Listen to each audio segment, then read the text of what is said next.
JL! Tawagin mo lang nga ang tatay mo.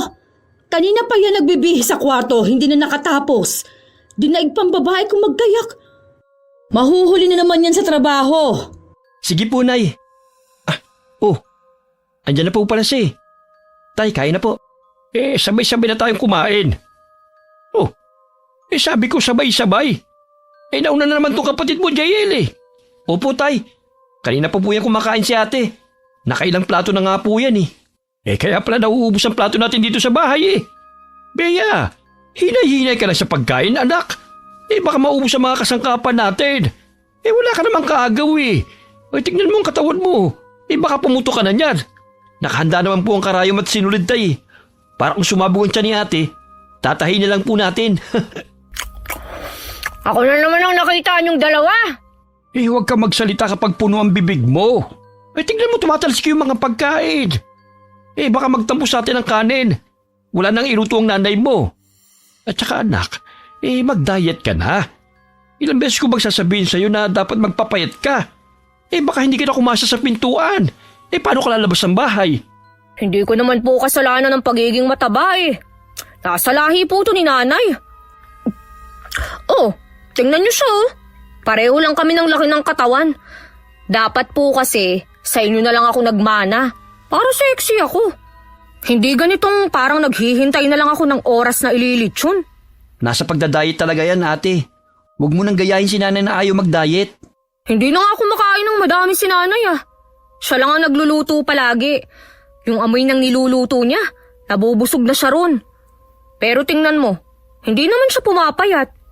Ibig sabihin, nasa lahi talaga ang katabaan namin ni nanay. Tigilan niyo na nga yung mag-ama.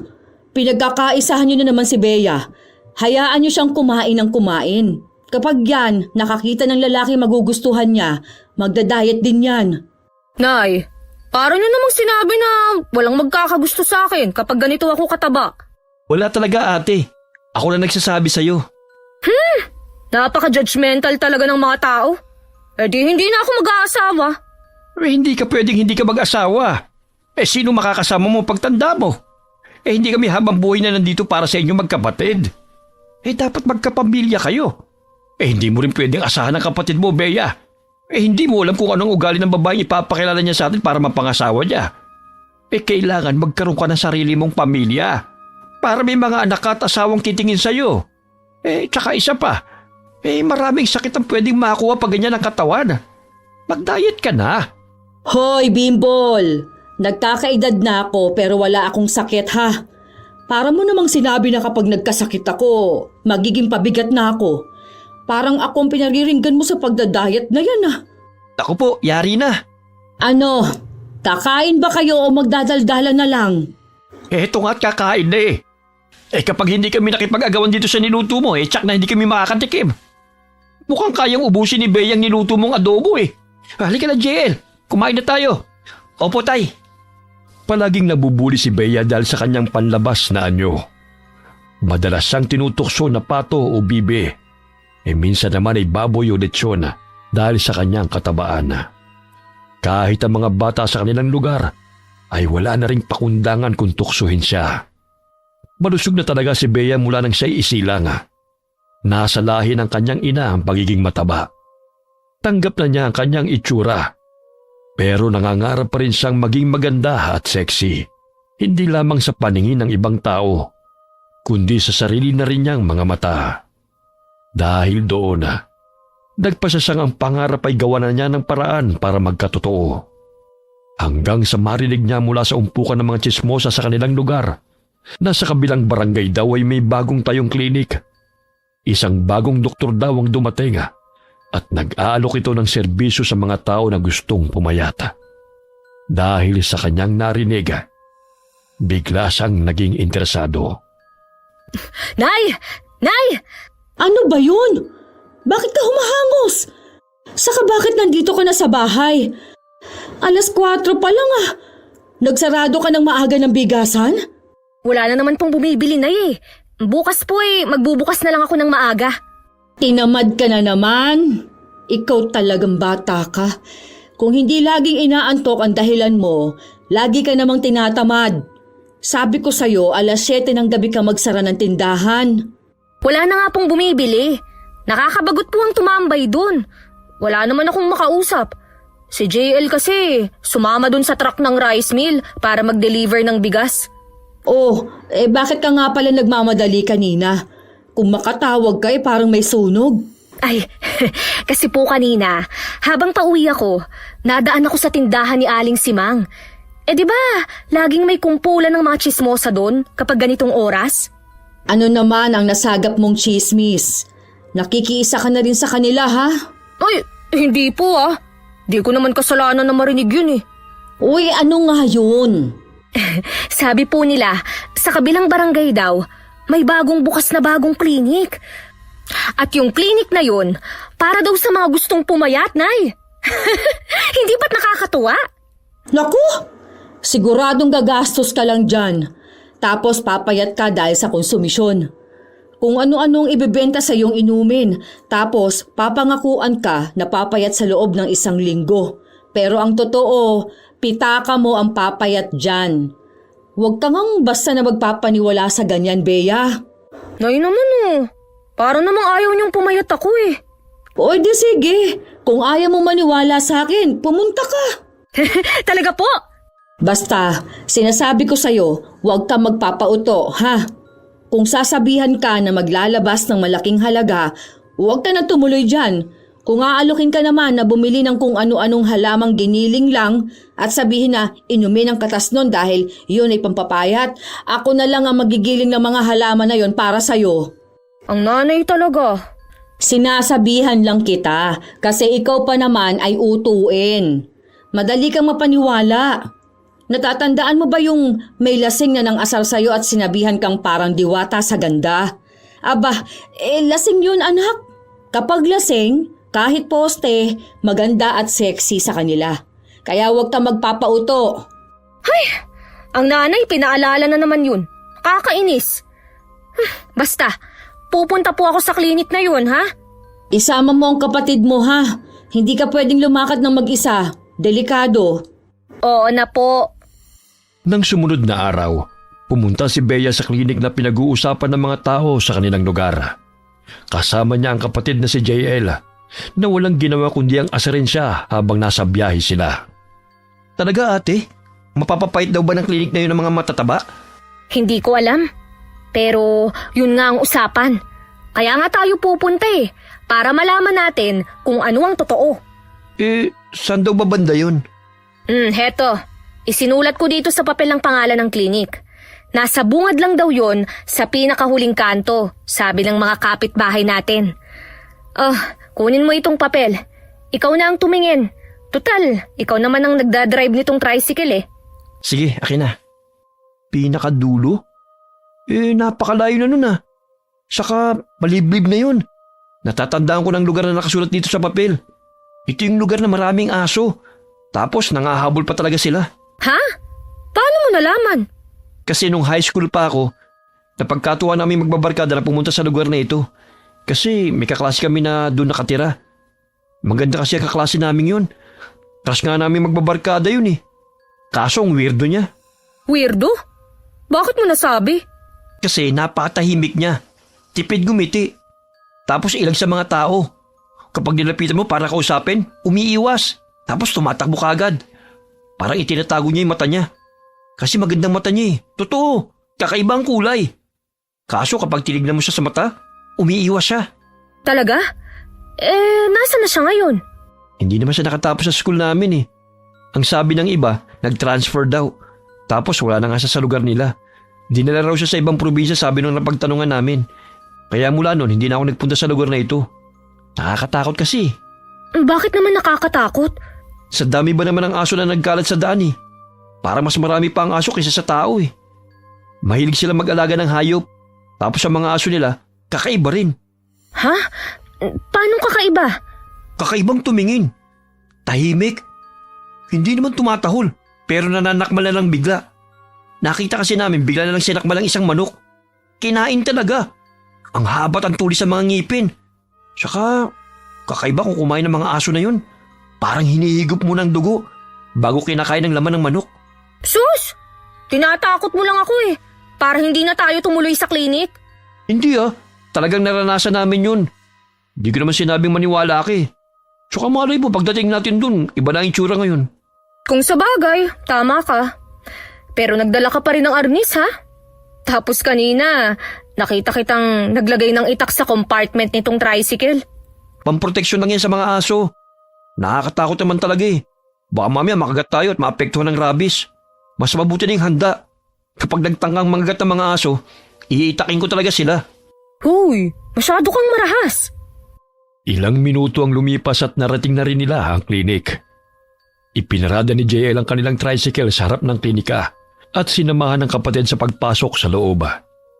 Sinalubong sila ng isang babaeng nasa 40 anyos na.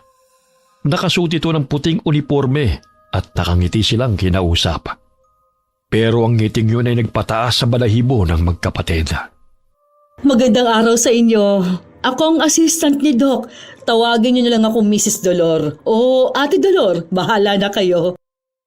Hello po. Ako naman po si Bea. At siya po ang kapatid kong si JL. Kumusta kayo? Maupo muna kayo. Si Doc ay nasa opisina niya at kinakausap ang isang kliyente. Ano pala ang pakay ninyo dito sa aming klinik? Marami kaming pwedeng i-offer sa inyo, pero baka nag-i-inquire pa lang kayo. Wala namang problema. Magtanong lang kayo at sasagutin ko ang mga yan. Ate, nakakakilabot naman siyang tumingin tsaka ngumiti. Para tayong lalamunin ng buo dito. Umuwi na lang kaya tayo. Tumigil ka nga. Para kakausapin lang naman natin siya eh. Tsaka, huwag kang magpahalata na natatakot ka. Nakakahiya ka. Kaya lalaki mong tao, duwag ka. Ate Dolor, ang totoo po niyan, taga kabilang barangay pa po kami.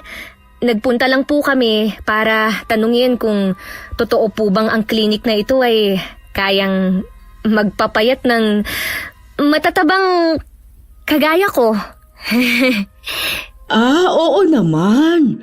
Itinayo talaga ito para sa mga taong gustong pumayat. Si Doc nag-aral ng medisina para doon. Bihasa na siya sa ganitong larangan.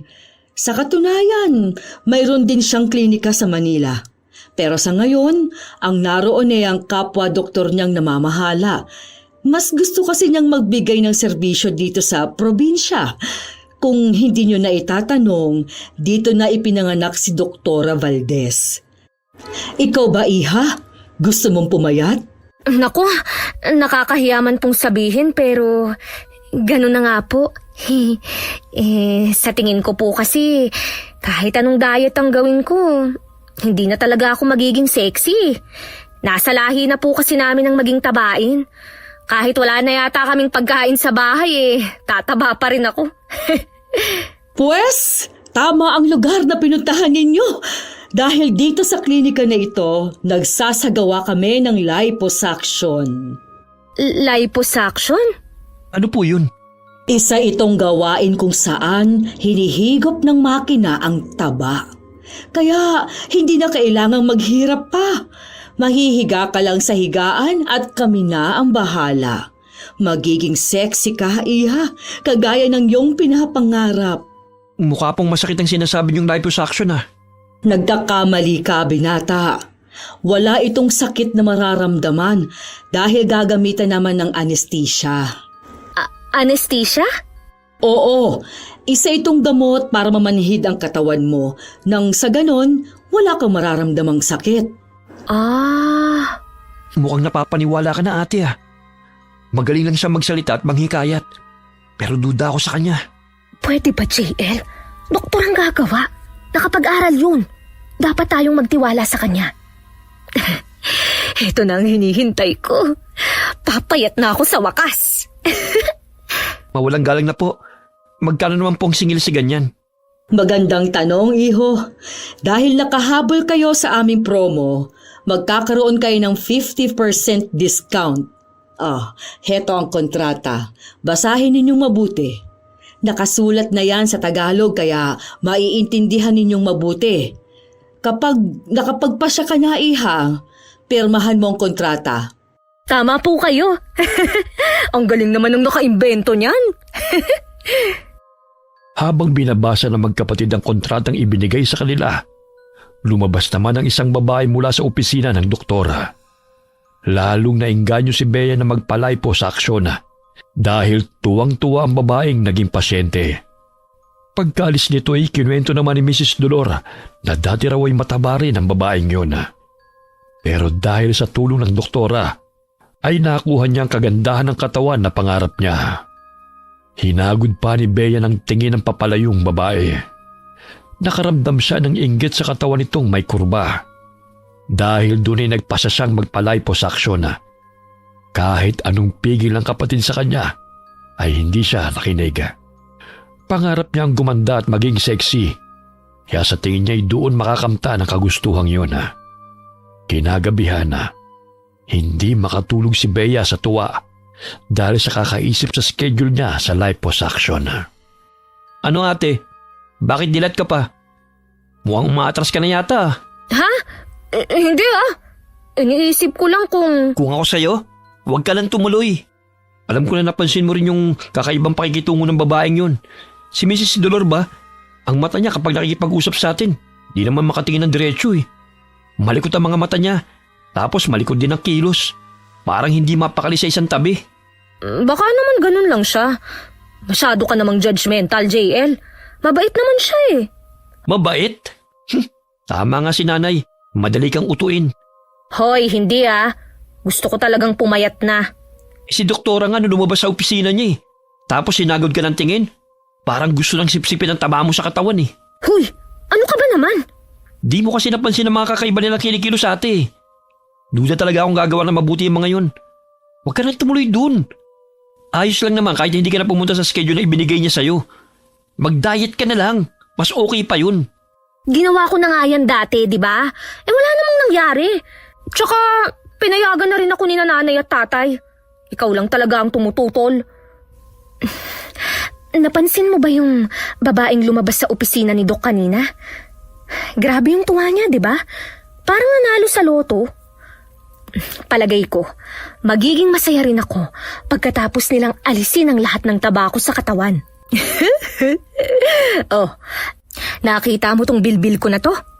Wala ka nang mapipisil sa akin na ganito. Hindi mo na ako maaasar. Sus! Kapag hindi ka nag-diet, tataba ka pa rin ulit. Hihigupin lang ng makina ang mga taba mo sa katawan eh. Pero babalik pa rin yan kapag kumain ka ng kumain. Magsasayang ka lang ng pera. Ang laki na nga kaya ng discount.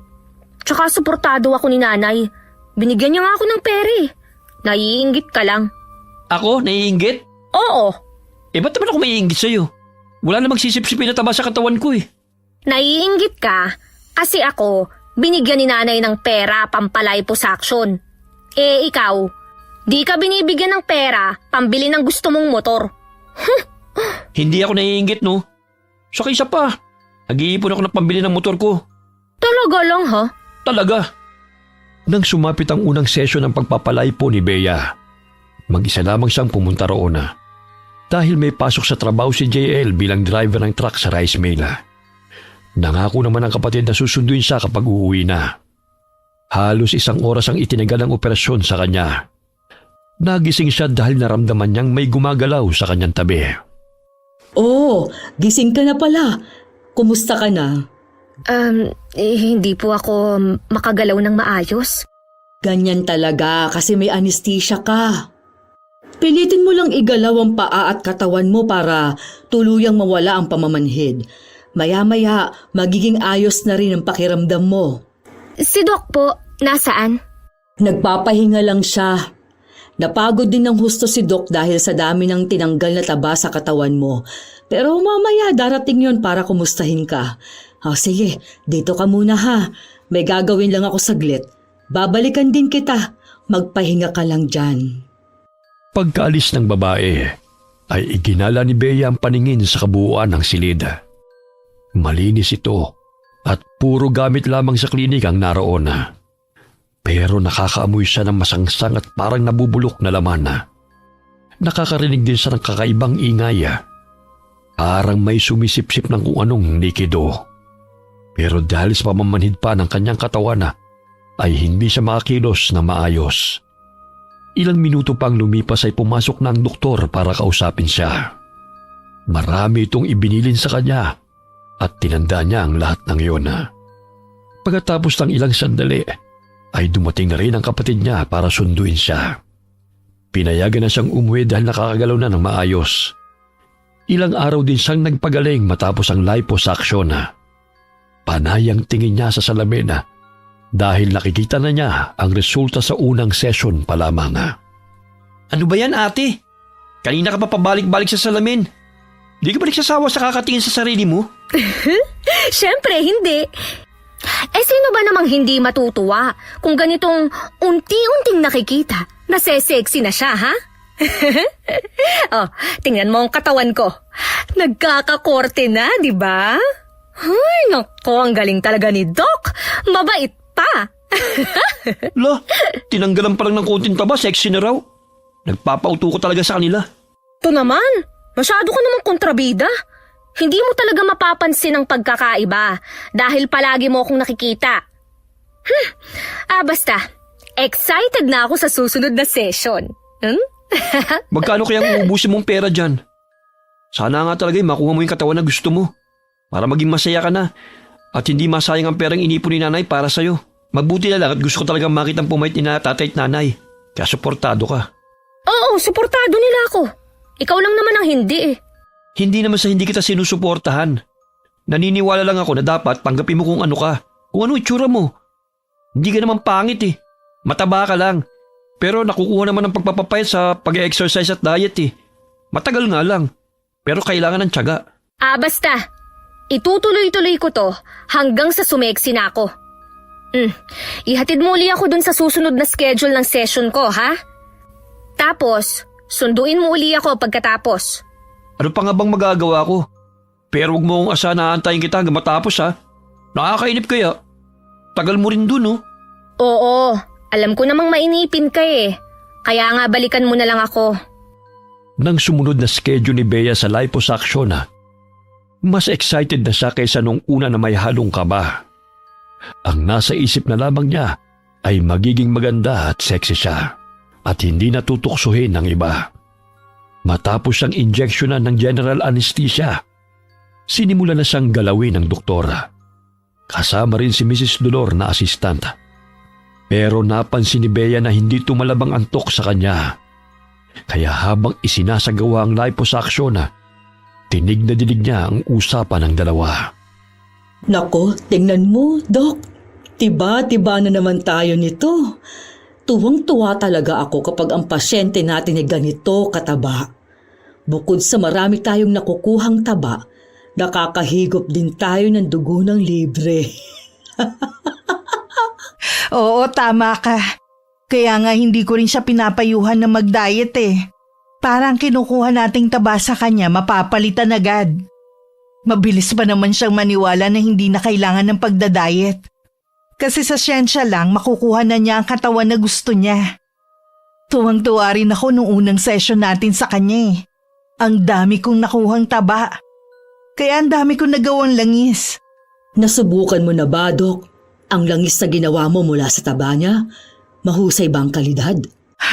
Oo, napakahusay ng kalidad ng langis na yon. Bata pa kasi siya at ang taba niya puro pa. Napansin mo ba ang buhok ko kanina? Napakakintab, di ba? Pinahiran ko ng langis na ginawa ko. Kaya pala angat na angat ang ganda ng buhok mo, Dok. Baka naman pwede mo rin akong patikimin ng langis na yan. Maganda rin ba yan sa kutis? Oo naman, bibigyan kita. Sinubukan ko rin ipahid sa balat ko eh. Iba talaga ang nagagawa ng langis na mula sa taba ng tao. Para tong sunscreen para sa mga kagaya natin mandarangkal. Hindi ako nasasaktan sa sikat ng araw. Kaya kailangan nating makakuha pa ng maraming taba ng tao. Para marami ang magawa kong langis at makapagbenta tayo sa mga kauri natin. Pero dapat ganitong kalidad ang makuha natin. Naku, magandang ideya yan, Dok. Mahusay ka talaga mag-isip ng negosyo. Yayaman na tayo nito. At isa pa, libre tayo sa pagkain kagaya nitong ginagawa natin. Habang kinukuha natin ang taba sa katawan niya, Nakakasipsip din tayo ng dugo niya nang hindi namamalayan. Pero huwag ka masyadong matuwa. Baka maubos mo na naman ang dugo niya. Kagaya nung isang pasyente natin na namatay dahil naubusan ng dugo. Mabuti na lang talaga at madaling mapaniwala ang mga tao dito sa probinsya. Wala kasi silang ganong kaalaman sa medisina eh. Oo nga pala. Kailangan ko ring maghinay-hinay sa pagsipsip ng dugo niya para hindi siya magkasakit at tuluyang maghina. Dapat makahanap pa tayo ng kasing taba niya at kasing bata para talagang ganitong kalidad ng taba at dugo ang makuha natin. Ang sarap talaga ng dugo ng mga kabataan.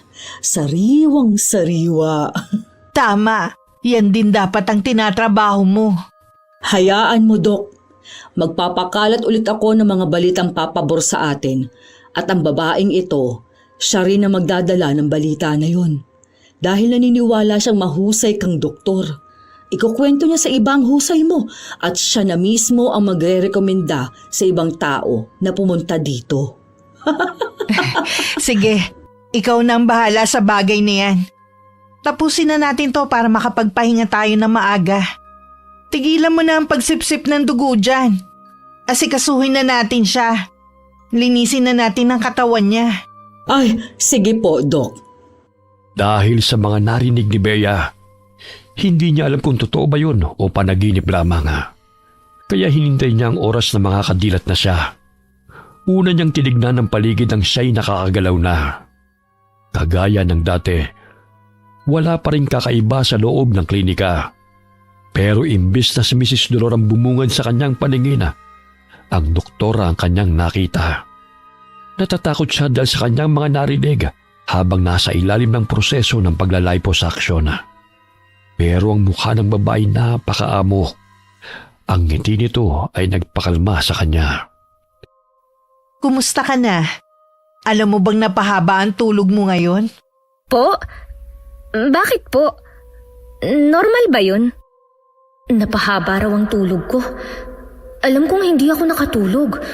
Hindi lang ako makagalaw dahil sa anesthesia. Pero yung narinig kong usapan nila, totoo ba yun? O gawa na lang ng isip ko? Ay, bigla tuloy akong kinilabutan. Oo naman, normal yun. Kasi nagpapahinga ang katawan mo. Mas maganda nga ang ganun eh.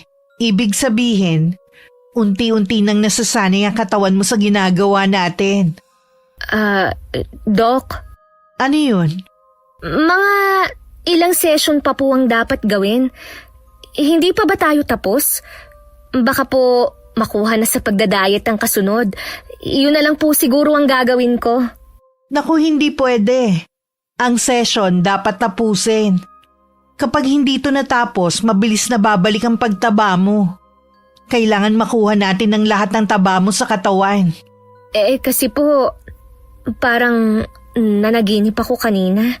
Panaginip? Tungkol saan? Wala po. Hindi naman po importante. Natakot ka siguro dahil sa panaginip mo. Alam mo, ang panaginip, kabaliktaran yan ng realidad. Kasi gawa lang yan ng utak natin habang tulog tayo. Tingnan mo ang taba na nakalagay sa babasaging galon na yon. Nakikita mo ba? Mas konti na ang nakuha namin ngayon kaysa nung una. Ibig sabihin, nauubos na ang taba sa katawan mo. Kapag naubos na, papayat ka na. Masusuot mo na ang mga damit na gusto mo.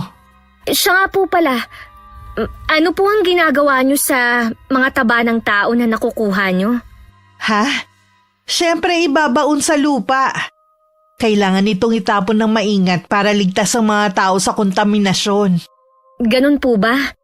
Mukhang ang kakaiba ang naging panaginip mo Oo nga pala, ang kapatid mo kanina pa naghihintay. Hayun nga't nililibang ni Mrs. Dolor para hindi mainip. Kapag kaya mo nang tumayo, pwede ka nang umuwi. At huwag mo kalimutan kumain ka agad at uminom ng mainit na sabaw para bumalik ang lakas mo. Napagod ka ng gusto ngayon Sige po.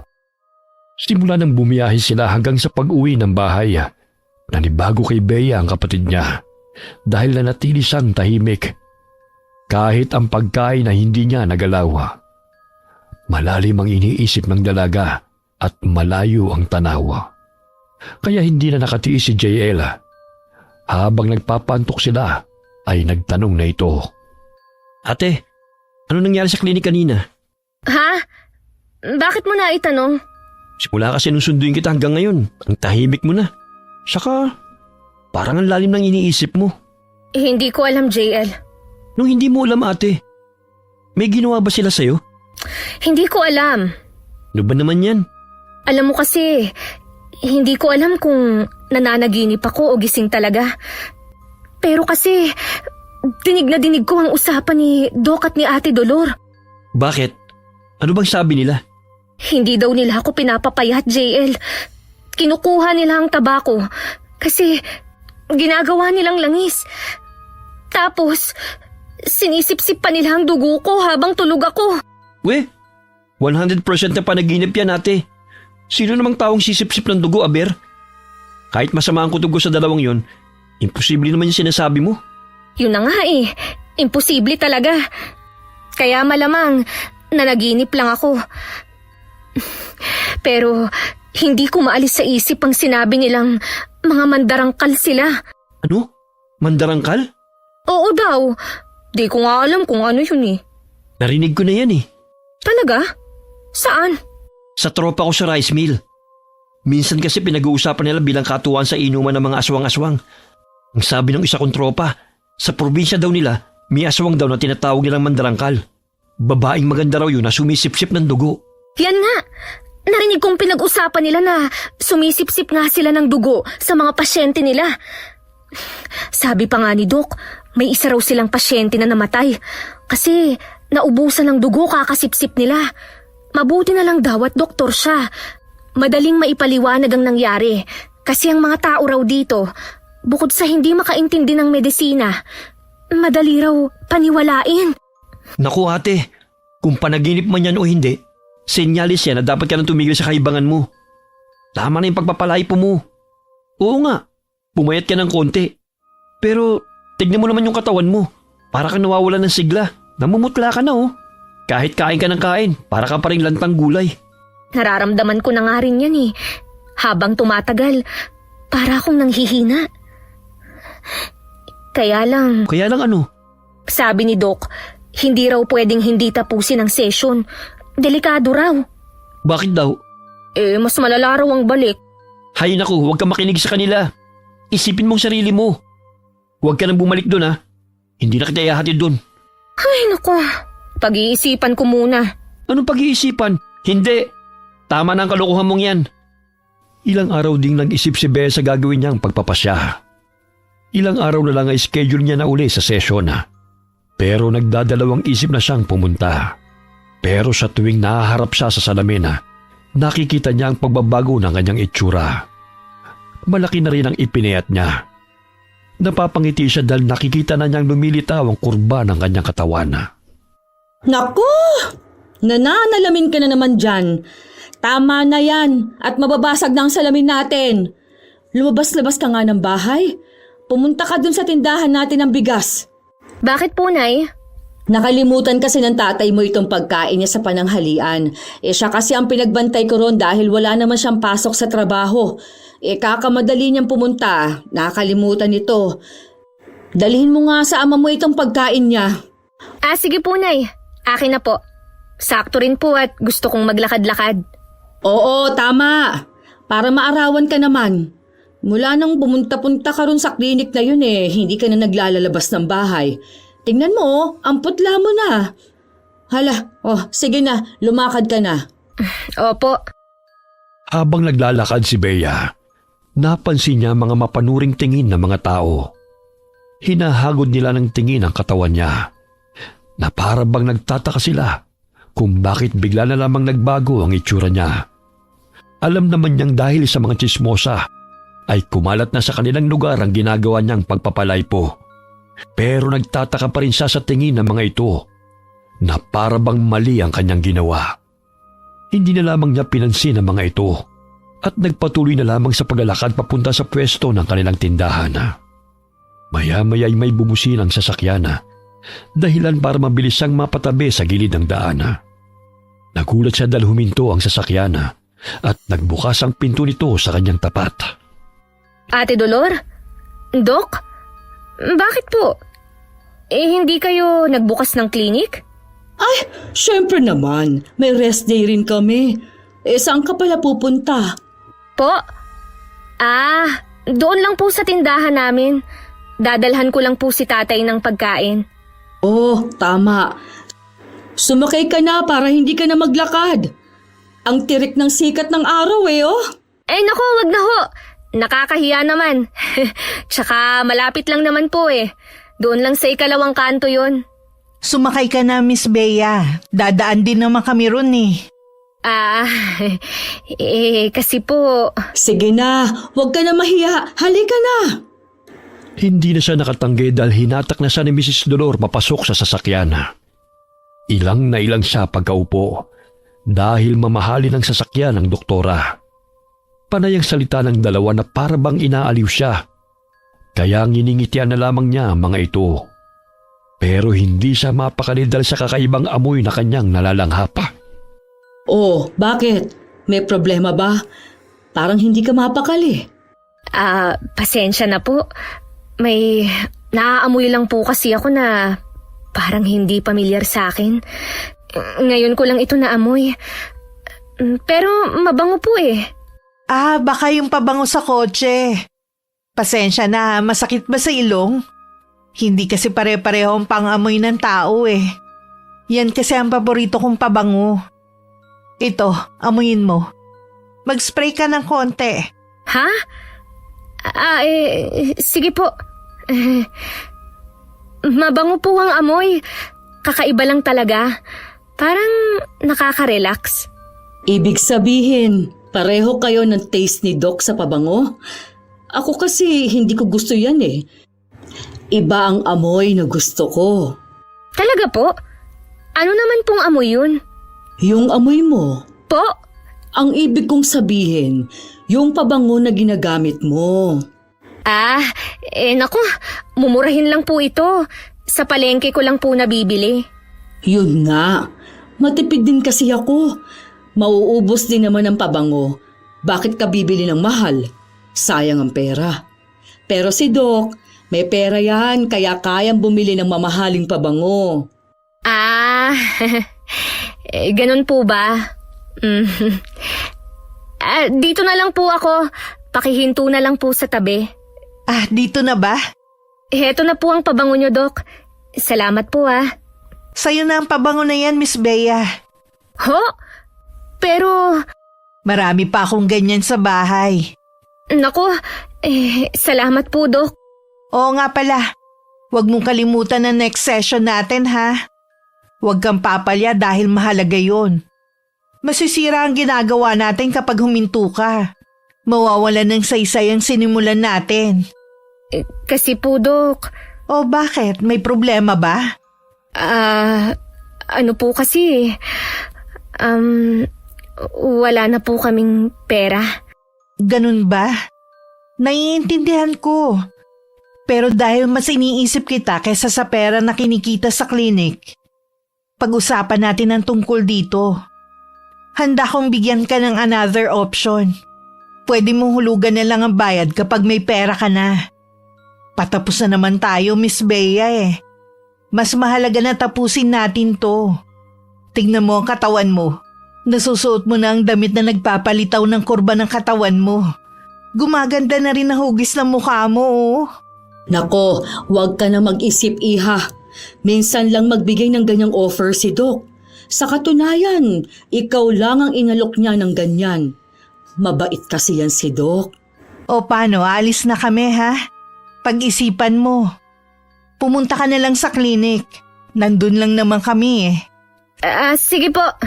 Salamat po uli sa paghatid. Sige, ingat ka. Magdala ka ng payong sa susunod Sayang ang kutis mo. Opo. Salamat po. Tinanaw pa ni Bea ang sasakyan habang papalayo ito. Nag-iisip na naman siya kung tutuloy ba sa kanilang session o hindi. Idinahilan na lamang niya ang pera para hindi na siya kulitin ng dalawa. Pero ang paghahangad niya na gumanda pa ang katawan ang nagtutulak sa kanya na balik-balikan ng klinik. Ano ate? Akala ko ba ayos na tayo? Di ba hindi ka napupunta ron? Kasi JL, sayang nga naman kung hindi ko tatapusin ang session. Mababaliwala ang ginagawa kong pagpapapayat. Naku ate, napakatigas ng ulo mo. Hindi ka talaga titigil hanggat hindi ka napapahamak, no? Mababait naman sila, JL. Tingnan mo, binigyan pa nga ako ni Doc ng mamahaling pabango eh. Ang bango-bango nito oh. Iba talaga kapag mayaman. Oy, amuyin mo, isprayan kita. Ano ba yan? Anong mabango dyan? Ang sangsang ng amoy. Nakakasuka. Ay, hindi ka nababanguhan? Kung sa bagay, sabi ni Doc, iba-iba ang pang-amoy ng tao. Paniwalang paniwala ka talaga sa kanila. Itapon mo nga yan. Ikaw lang nababanguhan eh. Akin na nga. Tatapon ko. Ano ka ba? Akin na nga yan!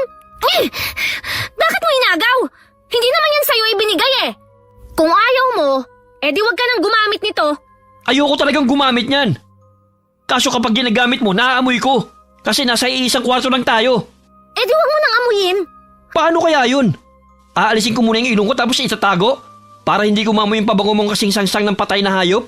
Ano ba yung ingay na yan? Dadalawa lamang kayo dyan sa kwarto. Ang sigawan nyo, abot sa kanto. Kasi tay, itong si JL pakialamero. Ako pa talaga? Sige, ipaamoy mo kung tatay yung pabango mo. Kung mababanguhan siya. Talaga? Sige tay, ikaw nga po, amuyin niyo ito. Hindi ba ang bango? JL, kung ano man ang trip ng kapatid mo, wag mo nang pansinin. Para hindi na kayo nag-aaway. Ikaw, Bea, kung saan mo man nakuha yung pabango mong yan, ibalik mo na lang doon, anak. Mukhang nakakamaga ng ilong eh. O ano, mabango? Ikaw lang nababanguhan, ate. Che, hindi kasi kayo sanay sa mamahaling pabango. Tama na nga yan. Halin na kayo at maghapunan na tayo. Dali adyot, baka sumigaw na naman ang tren. Ayaw pa naman nun ang pinagtataga ng pagkain. Kahit nasa hapag na sila, ay nagrereklamo na rin ang mga magulang ni Bea dahil sa masangsang na amoy ng kanyang pabango. Halos ipaligo niya na sa katawan. Pero lalo siyang nainis dahil mabango naman ito sa kanyang pang-amoy. Kaya nagtataka siya kung bakit nababahuan ang kanyang pamilya. Araw-araw ay para na siyang naaadik sa pabango. Hindi niya na ito ini-spray sa katawan para hindi siya pagalitan. Pero madalas naman niyang sinisinghot. Dumating ang araw na kailangan na niyang pumunta sa klinik.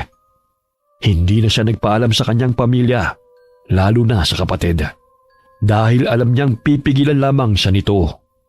Balak lamang niya makipag-usap sa doktor tungkol sa alok nitong hulugan sa pagbabayad. Pero ang pag-uusap ay nauwi na naman sa isang sesyon. Napapayag siya na tapusin ang liposuction at sa huli na lamang niya huhulugan ang bayad. Pero sa pagtatapos ng kanilang session sa araw na yun, para siyang lutang ng magising. Sobrang gaan ang kanyang katawan na para bang nakalutang sa hangin. Dok, bakit po ganito ang pakiramdam ko? Hindi ko na maramdaman ang katawan ko. Dahil yan sa anesthesia. Hindi ka pa rin ba nasasanay? Pero, naigagalaw ko na naman po ang katawan ko eh. Sobrang gaan lang. Para akong hindi nakatapak sa sahig oh. Normal lang yan. Maya-maya magiging okay din yan. Magpahinga ka lang, Iha. Mamaya babalik na rin sa normal ang pakiramdam mo. Hindi ho kaya nasosobrahan na ako sa ginagawa natin? Nasosobrahan? Ikaw talaga, palabiro ka. Alam ni Doc ang ginagawa niya. Matagal na niyang negosyo ito. Oo nga pala. Ubus na ba yung pabango mo? Meron pa ako dito. Bibigyan pa kita, magsabi ka lang. Ay, hindi ko naman po nagagamit, Doc. Meron pa po sa bahay. Hindi mo nagagamit? Bakit? Ho? Kasi po, nagagalit po ang pamilya ko. Ang baho daw po ng amoy. Kaya ang ginagawa ko po, sinisinghot ko na lang. Nababanguhan po kasi ako eh. Hinahanap-hanap na ng ilong ko. Sinisinghot naman pala, Doc. Hindi na masama. Ang mahalaga ay naaamoy niya. Ho? Ang ibig kong sabihin, Kahit sino naman maiinis din kapag binigyan mo ng isang bagay tapos hindi naman pala nagagamit. Pasensya na po. Pasensya na rin kung medyo tumaas ang boses ko ha. Alam mo kasi, ang pabango na yon gawa ng kaibigan kong doktor na nasa Manila. Ipinagmamalaki ko ang husay niya sa paggagawa ng pabango. Kaya namimigay ako. Kapag nagustuhan yun, tsak bibili, di ba? Eh di makakatulong na ako sa pangarap ng kaibigan ko na makilala ang pabango niya. Ah, ganun po pala. Tama naman po kayo. Sige po, kapag po ubos na, magsasabi ako. Sige, wag kang mahihiya ah. Pero baka po kasi ibinibenta nyo yun. Hindi naman, personal kong gamit yon. Ah, ganun po ba? Sige po. Nang makauwi si Bea, makailang beses siyang nagpabaling-baling sa higaan. Hindi siya mapakali. Hindi rin siya makatulog. Init na init ang pakiramdam niya. Uhaw na uhaw pa. Kaya tumayo siya para pumunta sa kusina. Habang naglalakad ay dinukot niya sa bulsa ng suit niyang pajama ang pabangong ibinigay ng doktora. Sininghot-singot niya ito sa pag-aakalang makakaginhawa sa kakaiba niyang pakiramdam. Nang buksan niya ang ilaw sa sala pagkalabas ng silid, napapikit siya sa matinding liwanag ng ilaw na nagpasilaw sa kanyang mga mata. Kasunod nun ang panlalambot ng kanyang tuhod. Dahilan para hindi niya mapigilan ang sarili na bumagsak sa sahig. Amoy na amoy niya ang pabango. At sa tingin niya ito ang nagpapahina sa kanya. Nararamdaman niyang para na siyang hihimatayin, pero nilalabanan niya. Humikit siya para pakalmahin ang sarili. Habang nakapikit ay may nadidinig siyang kakaibang mga boses na nagkakasiyahan. Dahan-dahan siyang dumilat at hinagilap yun ng tingin. Kitang-kita niya ang mga kababaihang sumasayaw. Sobrang ganda ng itsura nila at perpekto ang hugis ng katawan. Nang makita siya ng isang babae, ay inilahad nito ang kanyang kamay para ayain siyang sumali sa kanila. Dahil sa katuwaan, hindi na siya nagtaka kung nasaan siya. Dahan-dahan siyang lumapit sa kanila. Nakipagsayawan siya at hindi na namalayan ang oras. Hanggang sa bigla siyang nakaramdam ng kamay na humawak sa kanyang balikat. Kasunod nun ang malamig na hangin na bumalot sa kanyang katawan. Ate, ano bang ginagawa mo? JL? Bakit? Anong bakit? Ako nga ang dapat magtanong sa'yo kung bakit ka nandito sa labas ng bahay eh. Nagising kasi ako para magbanyo, tapos nakita kitang wala. Tapos nakabukas pa ang main door. Pagtingin ko sa labas, naglalakad ka na wala sa sarili. Sinundan kita para pigilan, pero tuloy-tuloy ka hanggang dito sa may puno ng balete. Ano bang gagawin mo rito? Ha? Balete? Oo, hayan oh. Nasa harapan mo. Ang layo-layo ng narating mo. Ay, bakit naman ako pupunta dito? Hala, ako talagang tatanungin. Ikaw naglakad papunta rito eh. Kanina, habang nasa sala ako, may mga magagandang babaeng nagsasayawan eh. Inaya ako at sumama lang naman ako. Pero hindi naman ako nagpunta rito. Naku po, naiengkanto ko na dahil sa kalokohan mo. Wala naman akong ginagawang kalokohan eh. Akala mo lang wala, pero meron. Che, ewan ko sa'yo. Umuwi na nga tayo at nagtatayuan na ang balahibo ko rito. Pagka-uwi nila ng bahay, siniguro ni JL na sarado ang mga pinto at hinarangan pa niya ito ng mga upuan. Sa pag-aakalang baka lumabas uli habang tulog si Bea. Hindi naman makatulog si Bea dahil sa pag-iisip kung ano nangyari sa kanya. Kinuha niya uli ang pabango sa bulsa ng kanyang pajama at inamoy ito. Napakunot ang noo niya dahil paubos na ang amoy kahit hindi naman nababawasan ng likido. Lumipas ang ilang araw at nilibang niya ang sarili sa pagbabantay sa tindahan nila ng bigasan. Dahil wala ang pamilya niya roon, malaya niyang nagagamit ang pabango. Halos maubos niya ito kakaspray niya sa katawan. Pero napansin niyang naiirita ang mga mamimili kapag nagpupunta sa tindahan. Kaya umaalis na lamang ang mga ito. Ilang araw ang lumipas at napansin niyang kaunti na lamang ang laman ng pabango. Nagpunta siya sa klinik para humingi sa doktora. Wala namang kliyente sa klinik nung araw na yon, kaya diretso siyang pumasok sa loob. Tatawagin na sana niya si Mrs. Dolor nang matigilan dahil narinig niyang may nag-uusap na dalawang babae. Dahil sa kuryosidad, naisipan niyang makinig at palihim na sumilip. Sa isang silid na sa pag-aakala niya'y pahingahan ng doktora, nagulat siya sa itsura ng loob nito. Isa itong lihim na laboratorio. Ang galing mo talagang gumawa ng mga ganitong bagay, ano, Dok? Ang bango-bango ng pabango na to. Sa bagay. Pabango kasi to, kaya natural na mabango. Kung masama ang amoy, ang tawag na dito, pabaho. Magugustuhan ito ng mga customer mo. Nababanguhan sila dito at wala silang kaalam-alam na dahil sa pabango na to, nakakaranas sila ng hallucination. Hindi magtatagal. Maa-addict sila at paulit-ulit na pupunta dito para lang sa pabango. Hindi nila alam na ang laman ng botelya na to ay pinaghalong taba ng tao, dugo ng tao at laway ng isang mandarangkal. Pahingi ako ng isa ha. Gusto ko rin itong gawing pabango. Di ba, wala naman itong epekto sa atin?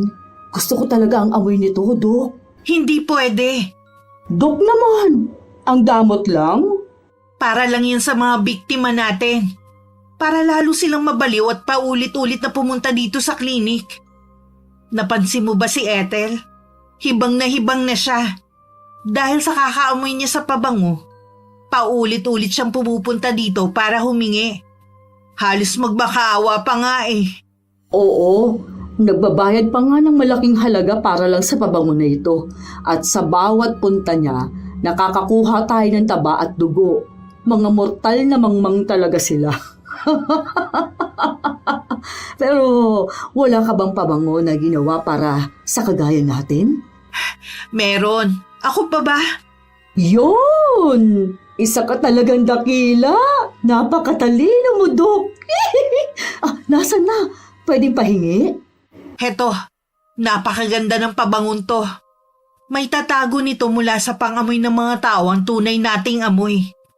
Parang amoy lang na mabangong bulaklak ang halimuyak natin sa pangamoy nila. Mahusay ka talaga, Dok. Kahit minsan umaalingasaw ang pagiging aswang natin. Lalo kapag kahihigop lang natin ang dugo, hindi na nila tayo maaamoy. Ganun na nga.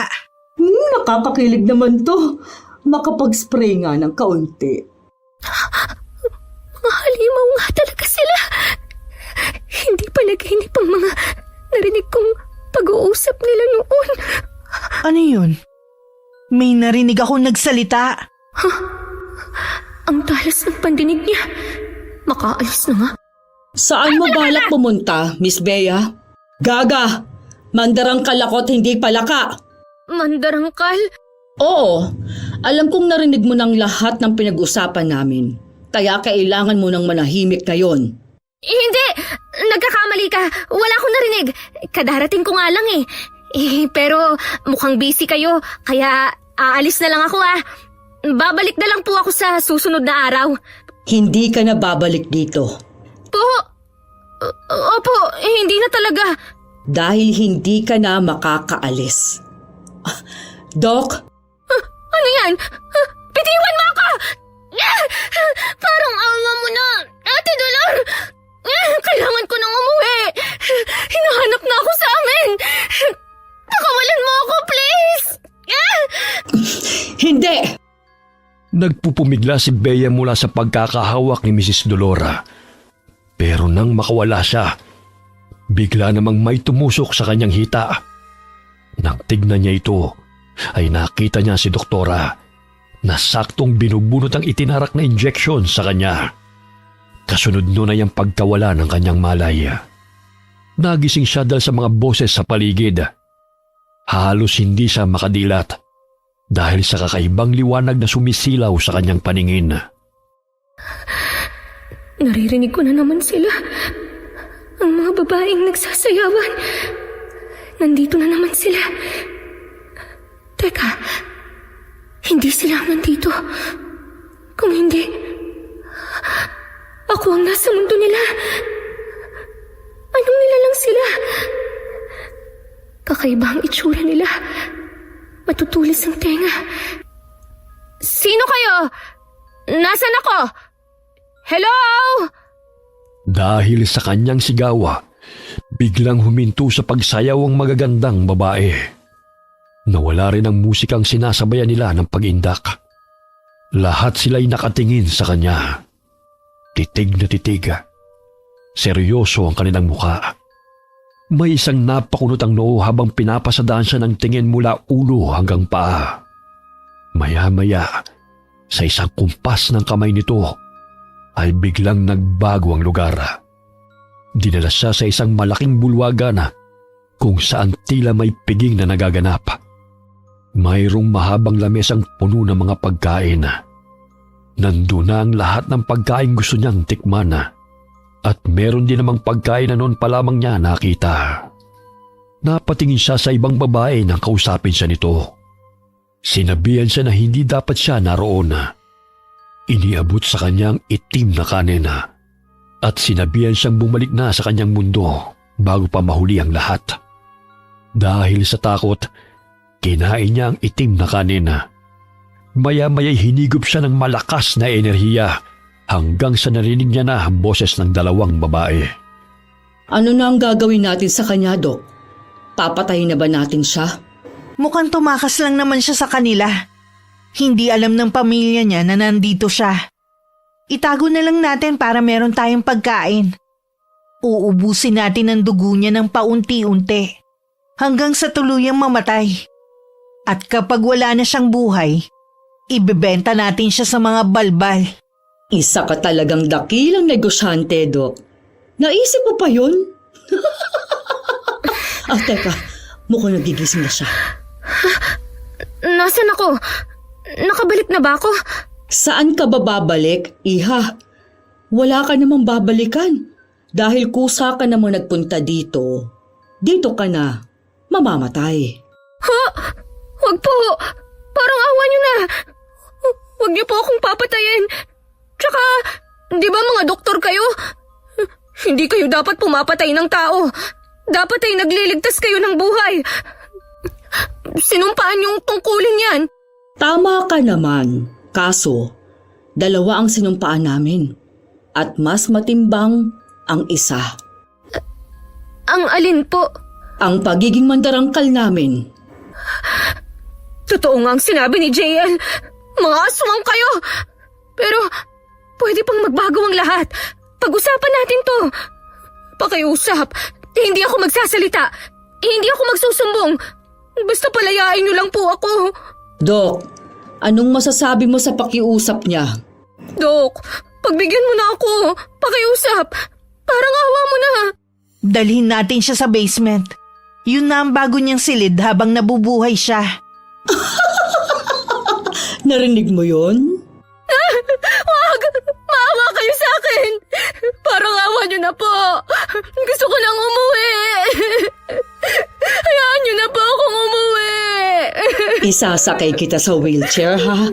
Kasi hindi ka makakalakad. Manhid ang katawan mo dahil sa laway namin. Ang laway ng isang mandarangkal ay parang anesthesia. Saka isa pa, nangihina ka pa. Pasensya na ha. Habang tulog ka kasi, kumuha uli kami ng dugo mo. Gutom kasi kami kanina kaya naparami yata ang pagsipsip ko. Kung hindi ako sinaway ni Doc, patay ka na ngayon. Bakit niyo ba ito ginagawa? Ano ba ang kasalanan ko sa inyo? Wala naman kaming dahilan. Kailangan lang naming mabuhay at maibsan ang gutom namin. Pero bakit tao pa? Dahil ganun yun. Wala na tayong magagawa doon. Ito na ang kalikasan natin. Tama na yan. Tayo na sa basement. Sige po, Doc. Panay ang lingon ni Bea sa paligid habang itinutulak ni Mrs. Dolora ang wheelchair na inuupuan niya. Wala siyang ibang makita kundi ang mahabang hallway na habang lumalayo sila ay palamlam ng palamlam ang liwanag ng bumbilya sa kisame. Padilim din ang padilim ang pintura ng dingding hanggang sa maging kulay itim na. Pinalot na siya ng takot nang makita ang dulong bahagi. Isa itong pinto na yari sa bakal. Pakiramdam na'y ipapasok siya sa Bartolina. Nang buksan ng doktora ang pinto, napapikit siya dahil ayaw niyang makita ang loob ng silid. Sinalubong siya ng malamig na temperatura at kakaibang amoy. Naghahalo ang lansa, nabubulok na laman at ang amoy ng pabangong ginagawa ni doktora. Nang itigil ni Mrs. Dolor ang wheelchair, dumilat na siya. Tumambad sa kanyang paningin ang silid na parang isang klinik. Napakaraming mga gamit pang ospital at ilang aparato ang naroon. Pero napasigaw siya nang makitang isang bangkay ng babae na nakahiga sa mahabang lamesang gawa sa metal. Ah? Huwag mo siyang katakutan. Patay na yan. Sabi nga nila, hindi dapat katakutan ang patay. Dapat yung buhay. Anong ginawa niyo sa kanya? Hindi kasi ako nakapagpigil eh. Naubos ko ang dugo niya. Kaya binawian siya ng buhay. Di bale, mawawala na rin yan dito. Maya-maya darating ang bayar niyan. Ibinenta na kasi yan ni Doc sa isang balbal. Balbal? Oo, isang uri ng aswang na kumakain naman ng bangkay. Kaya kapag namatay ka, sa kanila ka naman mapupunta. Ha, ang galing ano. Walang tapon sa aming mga aswang. Mga hayop kayo! Isa ba yung papuri? Salamat! Mga demonyo kayo! Abat nag-level up pa ang papuri? Nakakakilig naman! Pakawalan niyo na ako! Para niyo ng awa! Hinahanap na ako sa amin! Hindi consistent ang ugali mo. Mahinahon, tapos magagalit, tapos umiiyak. Dok, napapano kaya siya? Gutom na siya. Dalhan mo na maraming pagkain. Kailangan niyang tumaba para marami tayong makuhang taba sa kanya. Gutom lang pala yun. Akala ko nababaliw na. Sige, Dok. Ako nang bahala sa kanya. Pakakainin ko siya ng mabuti. Dahil hindi pa siya makagalaw, susubuan ko na lang. Kapag ayaw kumain, tutubuhan ko siya at padadaanin ko sa ilong ang pagkain niya. Ikaw na ang bahala sa kanya, ha? May kailangan lang akong gawin. Huwag mong tatangkaing sumipsip pa ng dugo. Kailangan nating pahabain ang buhay niya. Si Doc naman. Busog pa naman ako ngayon. Siya naman ang bubusugin ko. Huwag kang mag-alala. Kailangan niyang tumaba ng husto para makakuha tayo ng sangkap para sa shampoo at lotion. Ay, alam mo, Bea, ang taba mo ay napakaganda para sa buhok at balat namin. Totoo! Kaya aalagaan kita. Patatabain kita ng husto. Sandali siyang iniwan ng dalawa pagkatapos kausapin. Nang makalis sila'y lalong binalot ng takot ang dalaga. Hindi niya matignan ang bangkay ng babae. Lalo siyang nanghina dahil sa takot. Hanggang sa nawala na naman siya ng malay. Nagising na naman siya sa isang lugar na parang paraiso. Nakaupo siya sa bato na nasa gilid ng isang ilog. Banayad ang ihip ng hangin. At hindi siya nakakaramdam ng takot. Nakilala niya na ang pakiramdam niyang yun. Inisip niyang naroon na naman siya sa kakaibang mundo. At hindi nga siya nagkamali. Kasama niyang napakagandang babae na nagbigay sa kanya ng itim na kanin. Umiyak siya sa babae at humingi ng tulong. Pagkatapos niya itong kausapin, binigyan siya nito ng kakaibang kanin. Kulay puti ito at nagliliwanag. Hindi siya nagdalawang isip na kunin ito at kainin. Napapikit pa siya dahil naramdaman niya ang kakaibang lakas dulot ng kanin sa kanyang katawan. Pagkatapos ay naramdaman niyang may marahas na sumampal sa kanya. Pagdilat niya, mukha ni Mrs. Dolor ang tumambad sa kanya na nag-aalala. Walang Nahiya ka? Tinakot mo ako? 2 araw kang hindi nagkakamalay. Akala ko mamamatay ka rin. Para pumupuslit lang ako ng pagsipsip ng dugo sa'yo Hindi ka na nagigising. Bakit ba napakahina ninyong mga tao? Mga wala kayong kwenta? Pero ngayong gising ka na, kailangan mo kumain ha. Kailangang maibalik ang lakas mo. Kung ayaw mo, talagang tutubuhan kita. Pakawalan mo na ako. Parang awa mo na po. Hindi nga pwede. Marami ka nang alam. Kung wala kang alam at tatapos ang session mo, makakalaya ka sana. Kasi, hindi naman talaga kami pumapatay ng tao. Kaya lang, mahihina ang katawan na nakukuha namin. Kaya, namamatay sila. Hindi ako magsasalita, Ate Dolor. Pangako, hayaan mo lang akong makauwi at mabuhay. Hindi na kami naniniwala sa salita ng mga tao Minsan na kaming nagtiwala. Wala kaming napala. Napahamak lang kami. Kaya hindi na kami muling magtitiwala. Hindi na, kahit kailan.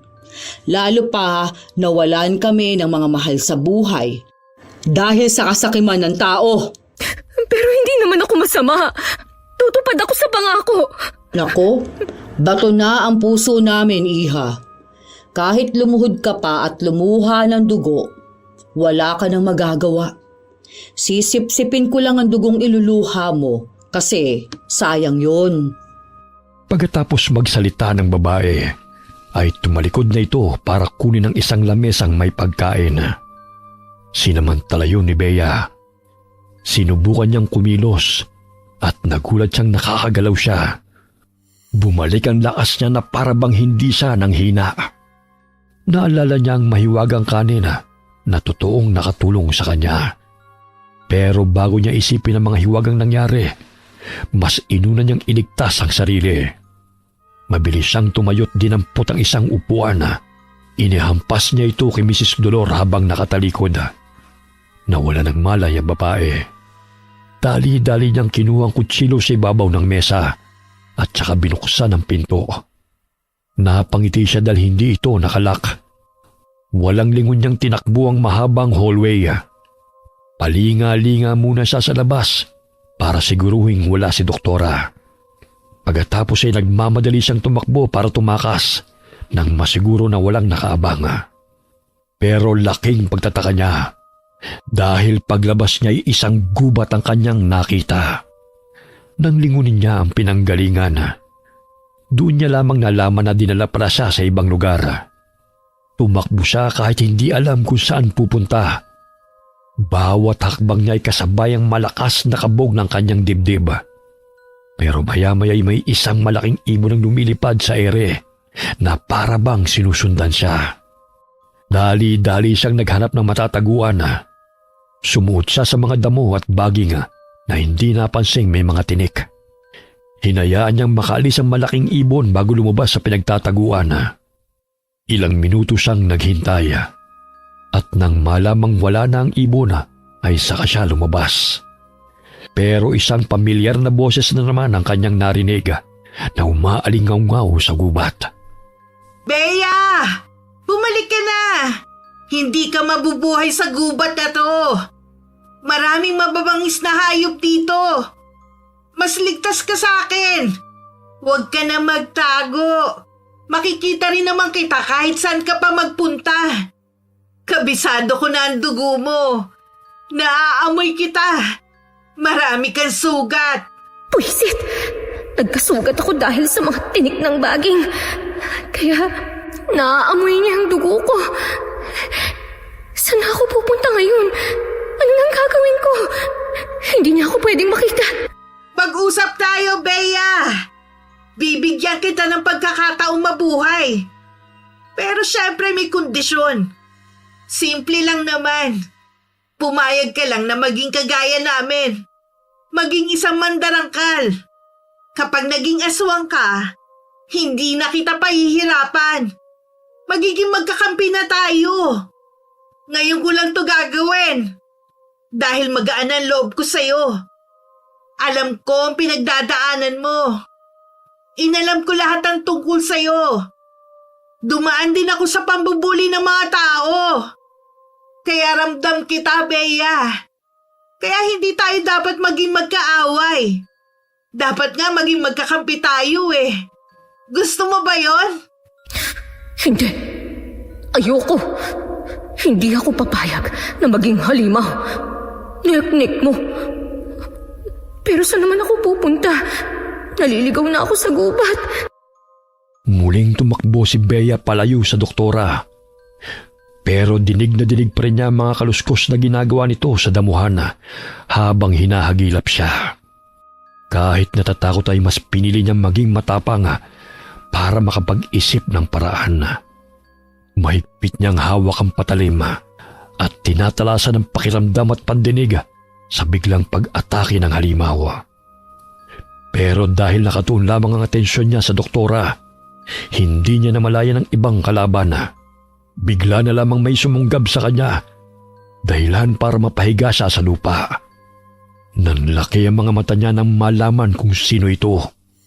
Pero hindi na siya makalis dahil bigla na lamang pumaibabaw sa kanya ang nilalang at malakas siyang sinakal. Ang lakas ng pagkakahampas mo sa akin ng bangko. Pero ang pagkakamali mo lang, hindi mo pa ako tinuluyan. Binukulan mo lang ako. Tingnan mong likod ko. Nagmukha na akong kuba. Bagay naman sa'yo eh. Dapat nga matuwa ka pa. Sumasagot ka na ngayon. Tumatapang ka na ha? Sandali nga. Bakit parang malakas ka ngayon? Di ba dapat nangihina ka? Lantang gulay ka na kanina. Paanong ganito ka kalakas ngayon? Surprise! Nagpapanggap ka lang ba na nangihina? Mahusay ka palang artista. Mali ka. Kahit ako, hindi ko rin maipaliwanag ang mga nangyayari. Pero hindi na yun mahalaga ngayon. Hindi na yun mahalaga ngayon dahil ang mahalaga, tuluyan ka ng mamamatay. Hindi mo magagawa yon! Mabilis na kinagat ni Bea ang braso ni Mrs. Dolora, dahilan para mabitiwan siya nito. Pagkatapos ay kaagad niya itong sinipa para makalayo siya. Gumapang siya para mailayo ang sarili. Pero natigilan siya dahil sa malakas na pagtawa ng babae. Para na itong nababaliw sa tuwa. Nang lingunin niya ito, doon niya nakita ang porma ng katawan nito na para bang may kung anong ginagawa. Nanlaki ang mga mata niya nang makitang namumula na ang mga mata nito. Naglalaway ng malapot hanggang sa ang dilay unti-unting humaba na abot hanggang sa lupa. Umatungal ito na para bang nasasaktan habang naglalabasan ng matutulis na kuko sa kamay. Humaba rin at naging sabog ang buhok nito. Pumulubot ang balat na lalong ikinapangit ng kanyang itsura at ang mga ugat sa katawan ay umalsa na parang nagngangalit. Ano yan? Halimaw! Surprise! Titigan mong mabuti ang anyo ng isang mandarangkal, Bea. Dahil ito na ang huling beses na makikita mo ang anyong ito. Pagkatapos nito ay ang kamatayan mo na ang kasunod. Ikaw ang pinakamapalad sa lahat ng naging biktima namin.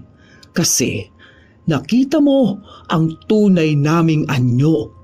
Samantalang ang iba namatay nang hindi ito nakikita. Sus ko! Mas maswerte pa nga sila dahil hindi nakita ang pangit mong itsura. Ako, kahit siguro multo na ako, babangungutin pa ako dahil nakita ko ang kapangitan mo, sira ulo! Natutuwa ako at may ganyan ka palang ugali. Mas kinikilig akong patayin ka.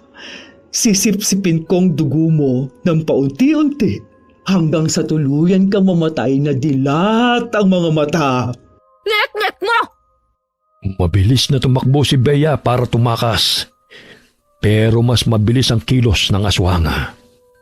Nadambahan siya nito bago pa makalayo. Mas dumoble ang bigat ng halimaw kaya hindi niya ito maitulak. Hawak pa nito ang dalawa niyang kamay habang nakaibabaw sa kanya. Bumuka sa tuwa ang bibig ni Mrs. Dolora at muling lumawit ang mahaba nitong dila kasabay ng pagtulo ng malapot na laway. Panay ang iwas ni Bea ng kanyang mukha dahil sa pandidire. Ilang beses niyang ibinaling-baling ang ulo para iwasan ang mahabang dila na pilit hinahagilap ang ugat sa kanyang leeg. Nang di na siya makatiis, kahit nandidire kinagat niya ang nakalawit na dila ng aswang. Dahilan para umatungal ito sa galit. Mabilis na lumayo si Mrs. Dolora habang iniinda ang ginawa sa kanya. Bago pa ito muling sumugod, hinagilap ni Bea ang patalim na nabitiwan. Walang hiya kang babae ka! Sa dami ng kakagatin mo, dila ko pa! Abale! Iniiwasan ko na nga! Pilit mo pang inilalapit! Pero may solusyon ako para mawala ang sakit na nararamdaman mo sa dila mo! At ano naman ang binabalak mo, babae? Putulin na natin yan! Mas okay din na maging pipi ka! Wala ka namang sinasabing maganda! Dali-daling inatake ni Bea ang aswang bago pa ito makasugod. Dinambahan niya ito para tumumba sa lupa. Sa kanya ito inupuan. Pilit siya nitong kinakalmot pero pinagsasasaksak niya ang magkabilang braso nito. Habang umaatungal sa sakit ang aswang, ay sa kanya hinugot ang mahabang dila nito at walang awang pinutol. Malakas siyang sinipa ni Mrs. Dolora, dahilan para tumilapon siya at dumausdos sa lupa. Huminto ang katawan niya nang may tumapak sa kanya. Pag-angat niya ng mukha, ay nakita niya ang doktora na masama ang tingin sa kanya. Hindi na tayo dapat naglalaro, Bea. Tama ka. Walang hiya, mamahay yan! Minunol lang nila ako. Naging miminang ulo ako. Mano na ako mga masimsip ng nungunin na. Ito na nga ako mamamatay. Hindi na kita maintindihan ngayon, Mrs. Dolor. Bakit naman kasi pinaputol mo ang dila mo sa babaeng to eh? Isa lang siyang mortal. Paano kanya natalo? Hindi ko alam. Mas malanga siya ngayon. Nangangaiba ang lakas niya. Ay, huwag ka na nga magsalita. Sumasakit lang ang ulo ko sa pag-unawa sa'yo eh. Ikaw naman babae, marami ka ng kasalanan sa amin. Kailangan mo na talagang makipagkita sa lalaking may hawak ng tandang.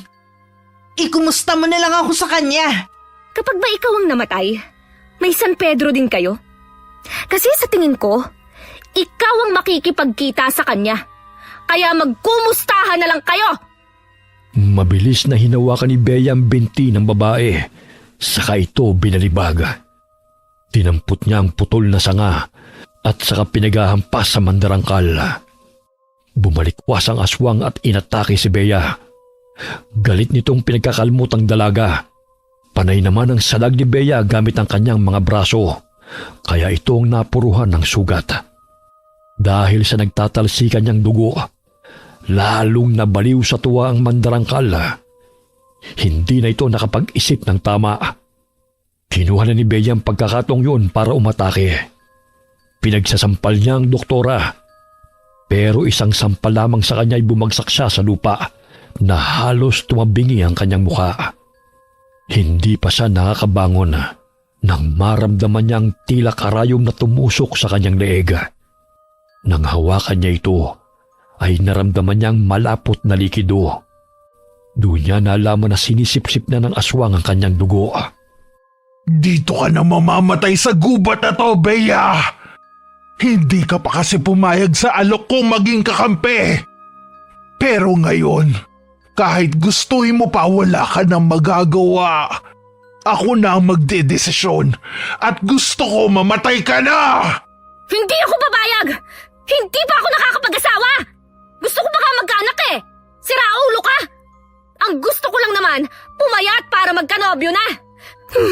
Pero mga hulang giyang aswang ang nasumpungan ko! Hindi mo na matutupad ang pangarap mo! Baka yung sa'yo ang hindi na matutupad!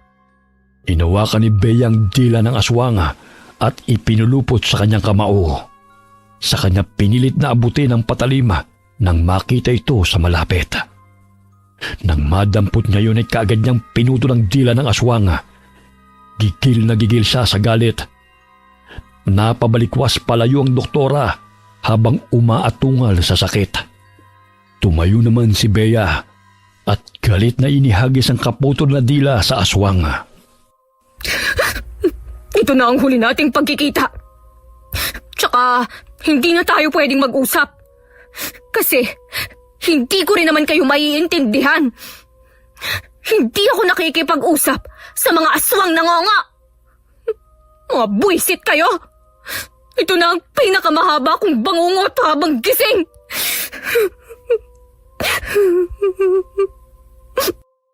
Hindi na paghandaan ni Bea ang biglang pag-atake ni Mrs. Dolora. Dinamba siya nito, dahilan para mawala ang kanyang balanse. Sabay silang dumausdos sa lupa dahil sa lakas ng pagdamba ng aswang. Tuloy-tuloy silang nahulog sa bangin at magkahiwalay ang pinatunguhan. Bumagsak si Bea sa ibaba kung saan mayroong ilog. Hindi na niya maigalaw ang katawan dahil sa pinsala. Napatingala na lamang siya sa langit habang umuusan ng mahinang salita. Hindi nga ako nilapan ng mga aswang. Pero mukhang dito na ako mamamatay. Tay, Nay, Kuya, pasensya na po sa katigasan ng ulo ko. Kung mabubuhay pa ako at makakabalik sa inyo, hindi na ako maghahangad na pumayat. JL, tatanggapin ko na ang sinabi mong dapat tanggapin ko ang sarili ko kung ano ako, kung ano ang itsura ko. At kapag may gusto akong makuha, magsumikap at kunin sa tamang paraan. Pero wala na yata akong panahon para mag-exercise, kagaya ng sabi mo. Patawad kung hindi na ako makakauwi. Pero gusto ko pang mabuhay. Gusto ko pang umuwi sa atin. Gusto ko pa kayong makasama. Tulungan niyo ako. Habang nagsusumamoy natigilan siya nang may humarang sa pagtitig niya sa langit. Nakilala niya ito. Siya ang babaeng palaging nagbibigay sa kanya ng kanin. Ikaw? Mukhang nananaginip na naman nga ako. Kasi nandito ka na naman. Bibigyan mo na naman ba ako ng kanin? Anong kulay naman ngayon? Pero mukhang hindi ko na yan makakain. Pero salamat sa lahat ng tulong mo, ha? Hindi ko man alam kung totoo ka o kung sino ka. Pero malaki ang naitulong mo sa akin.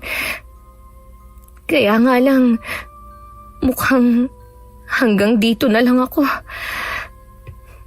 Salamat sa malasakit. Ano yung inaabot mo sa akin? Kung kanin yan, total, huling kain ko na naman to. Pwede bang samahan mo na ng ulam? Yung lechon sana, ha? Para masaya naman ako sa huling araw ko sa mundo.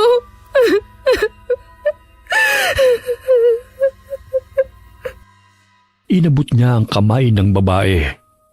Titig na titig siya sa maamo nitong mukha. Napakaganda ng ngiti nito na para bang nakakita siya ng anghel. Pero nang hawakan niya ang kamay nito, nakaramdam siya ng kakaibang init. Isang enerhiyang dumaloy sa kanyang katawan na para bang binigyan siya ng panibagong lakas. Pero ang paligid ay binalot ng sobrang liwanag na naging dahilan ng kanyang pagpikit. Hanggang sa naramdaman niyang lumutang ang kanyang katawan na nabingi siya sa katahimikan. Ilang segundo rin itong nangyari hanggang sa unti-unti na siyang nakakarinig. Nadidinig niya na ang boses ng kanyang pamilya. Ate! Ate, gumising ka! Hindi ka pwedeng mamatay! Ate! Anak ko, parang awa mo na. Bumalik ka sa amin. Kung naririnig mo kami, sundan mo ang boses namin. Bumalik ka sa amin, anak. Bea? Kaya anak, Gumising ka na! Ang tatay mo ito! Halika na, umuwi ka na! Sinusundo ka na namin, anak! Sumama ka sa amin! Huwag ka matakot! Uuwi na tayo! Uuwi na. Ate? Ate, talaga bang nagsasalita ka? Ulitin mo nga! Isa pa! Nay! Tay! JL! Ate! Nagsasalita ka na! Nandito ka na! Nakabalik ka na! Sandali nga. Huwag mo akong yakapin. Ang higpit eh. Nahihirapan akong huminga. Anak, salamat at bumalik ka na. Ano ba nangyari, Bea? Natagpuan ka ng isang lalaki nagpapaligo ng kalabaw sa ilog. Wala kang malay doon. Bakit ka napadpad doon? Buti na lamang at malapit ang bahay ng Mang Ente sa lugar na yon. Nagamot ka niya kaagad. Mang Enteng? Oo, ate. Albularyo siya. Ang sabi niya, nasa mundo ka rin ng mga engkanto at ilang araw ka na doon. Nagsagawa siya ng ritual para sunduin ka. Tapos kausapin ka rin namin para makabalik ka na. Kasi kapag narinig mo raw ang boses namin, uuwi ka na. Bakit ka ba sumama sa mga engkanto? Engkanto? Ang alam ko, aswang ang kasama ko. Hindi engkanto. Pero Pero ano? may babae nga na nagpakita sa akin. Hindi ko alam. Pero palagi akong napupunta sa lugar nila. Baka si Xavi yun. Xavi? Sino naman yun, tay?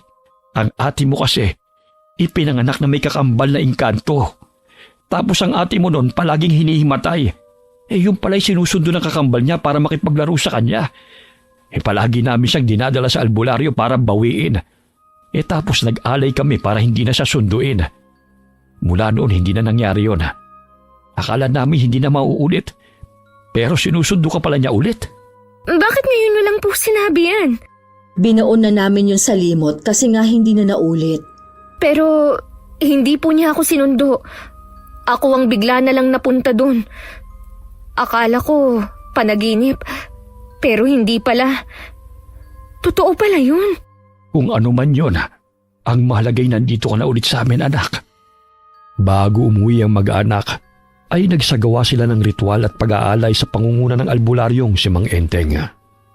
Nagpasalamat sila sa engkantong kakambal ni Bea at nakiusap din sila na wag na siyang susunduin. Pero habang ginagawa ang ritual, taos-pusong nagpasalamat si Bea sa engkanto. Noon lamang niya nalaman kung sino ito at ano ang kinalaman nito sa buhay niya. Inakala niyang bangungot lamang ang mga nangyari. Pero hindi pala. Alam na rin niya na totoo ang mga mandarangkal at gusto siyang patayin. At dahil sa kanyang kakambal na engkanto ay nakaligtas siya. Matapos ang ritual ay umuwi na rin sila. Habang pauwi ay panay ang tanong ni JL sa kanya kung ano ba talaga ang nangyari. Kasi ang sinabi lamang ng manggagamot ay nasa mundo siya ng mga engkanto. Hindi na maikwento ni Bea ang kabuuan ng nangyari sa kanya. Ayaw na rin niyang sabihin pa ang tungkol doon. Bukod na alam niyang hindi naman maniniwala ang kanyang pamilya na inaswang siya. Gusto na lamang niyang ibaon sa limot ang lahat. At mangyayari lamang yon kapag siya mismo ang unang tatahimik. Lumipas ang ilang araw. Bumalik na sa normal ang buhay niya. Nabalitaan niya rin mula sa mga tsismosa sa kanila na nagsarado ng biglaan ng klinik na nagsasagawa ng liposuction. Bahagya siyang napangiti. Matapos isipin na hindi na talaga magpapakita ang dalawang aswang Dahil wala nang makakaintindi sa kanila. Hindi na rin sila makapambibiktima pa dahil wala na silang dila. Ate, Oh, bakit? tulala ka kasi.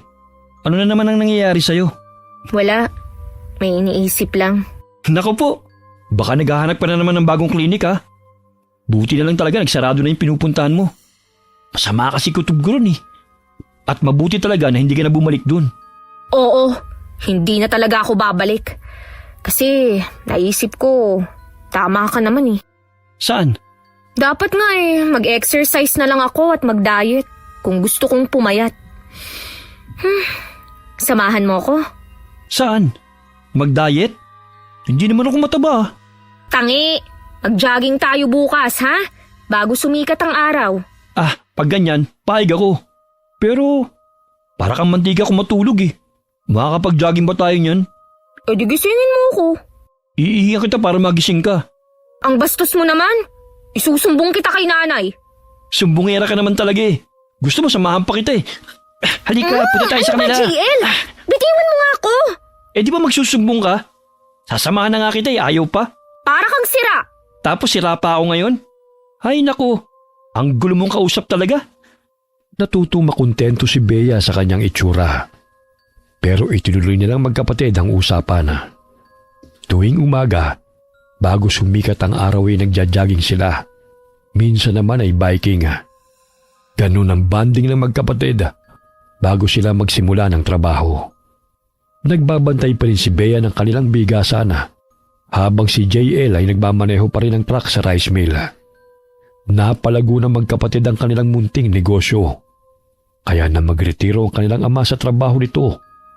Sila na ang nagtaguyod para sa kanilang pamilya. Nagkaasawa si JL makalipas ang ilang taon. Masaya naman si Bea para sa kapatid. Pero ang kinainis lamang niya ay naunahan pa siya nitong magpakasal. Pero lumipas ang ilang buwan. Nakilala na rin niya ang lalaking nagpatibok ng kanyang puso. Isa itong dayong doktor sa kanilang lugar. Dahil nagkatroma na si Bea sa mga doktora, nahirapan siyang pakiharapan ng lalaki. Naging masugid naman niya itong manliligaw. Kaya kalaunan ay sinagot na rin ito ng dalaga. Nasa lahi talaga nila ang maging tabain. Pero kahit na ganun ang katawan niya, tanggap na niya ang sarili niya. At doon niya nalaman na kapag natanggap mo kung ano ka at kontento ka kung sino ka, matatanggap ka na rin ng iba. Sa kanyang karanasan, natutunan niya na ang tunay na pananampalataya sa itaas at ang pagmamahal ng pamilya ang tunay na kaligayahan sa buhay. Okay, sana po nagustuhan niyo ang kwento natin ngayon. Shout out po tayo kay Rocky Manuge from San Fernando, Pampanga. Hi po kay Prince Berlin Culet Monsalud from Subic, Zambales. Hi po kay Elizabeth Dunca from Pampanga. Hi po kay Cliven Dubalan. Shout out kay Billy Ray, Jenny May, and Ray Buendia from Lucy Buendia ng Nueva Ecija. Kamusta po kayo? Hi po kay Vivian Lising ng Tagaloan, Misamis Oriental. Hi kay Mamiliana Nalugon. Hi kay Analisa Valero from Limay, Bataan. Hi po kay Josefina Fuelas from Pasig City. Hi kay Cristina Peru from Pasig City. Hi kay Rosaline Asenas. Hi kay Kael Montoya. Shout out po sa Meraki family. Galing po kay Mary Lai. Kamusta po kayo? Alright. Marami pong salamat sa inyo and God bless all of you. JL, tawagin mo lang ang tatay mo.